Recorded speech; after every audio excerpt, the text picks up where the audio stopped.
আপনারা খেলেন?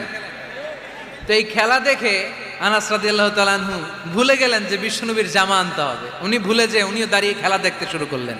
এখন ঘন্টার পর ঘন্টা যায়, আনাসও আসে না, জামাও আসে না। বিশ্বনবী ভাবলেন, হায় রে, আনাস মনে হয় ভুলে গিয়েছে, কি আর করা, যাই নিজের জামা নিজেই নিয়ে আসি। বিশ্বনবী বের হলেন জামা আনতে। বের হয়েই দেখে মদিনার গলিতে বাচ্চারা খেলতেছে, ওইদিকে আনাস রাদিয়াল্লাহু আনহু দাঁড়ানো। বিষ্ণু সাল্লাল্লাহু আলাইহি ওয়াসাল্লাম কিছু বললেন না, যে উনিও আনাস রাদিয়াল্লাহু তাআলা আনহুর পাশে দাঁড়িয়ে খেলা দেখতে আরম্ভ করলেন। সুবহানাল্লাহ পড়বেন না? সাইয়েদানা আনাস খেলা দেখতে দেখতে দেখতে দেখতে দেখতে দেখতে হঠাৎ বিশ্বনবীর দিকে চোখ পড়ে গেছে। বিশ্বনবীর চোখের দিকে যখন সাইয়েদানা আনাস রাদিয়াল্লাহু তাআলা আনহুর চোখ পড়ে গেছে, সাইয়েদানা আনাস বলে, আমার কলিজাটা এখান থেকে এই দিকে চলে আসছে ভয়ে। কিসে? ভয়ে।